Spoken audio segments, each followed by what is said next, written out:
দীর্ঘ ২২ বছর ধরে গোপনে সিনেমা নির্মাণ করে আন্তর্জাতিক উৎসবে পাঠিয়ে আলোচনায় ছিলেন ইরানি পরিচালক জাফর পানাহি। অবশেষে নিজেই হাজির হলেন বিশ্বখ্যাত কান চলচ্চিত্র উৎসবে, আর প্রত্যাবর্তনেই জয় করলেন উৎসবের সর্বোচ্চ সম্মান স্বর্ণপাম। দীর্ঘ সময় পর তার এই প্রত্যাবর্তন হয়ে রইল স্মরণীয় ও ঐতিহাসিক।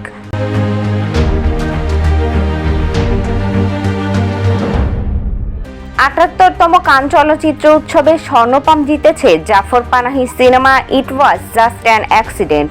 রাজনৈতিক থ্রিলার ঘরানার এ ছবি দিয়ে ২২ বছর পর কান উৎসবে ফিরলেন ইরানি এই নির্মাতা। এর আগে তাকে একাধিকবার জেল ও ভ্রমণ নিষেধাজ্ঞার মুখে পড়তে হয়েছে। সমাপনী অনুষ্ঠানে পুরস্কার গ্রহণ করে পানাহি সব ইরানির প্রতি আহ্বান জানান এক হয়ে স্বাধীনতার জন্য কাজ করতে।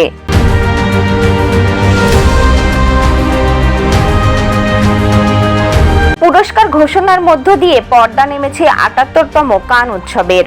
মূল প্রতিযোগিতা বিভাগে এবারও ছিলেন হেভিওয়েট নির্মাতারা, কিন্তু সবাইকে চমকে দিয়ে শেষ পর্যন্ত স্বর্ণপাম জিতেছেন ইরানি নির্মাতা জাফর পানাহি।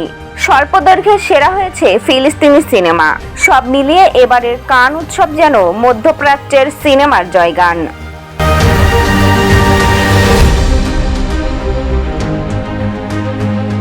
ডেস্ক রিপোর্ট, প্রতিফলন।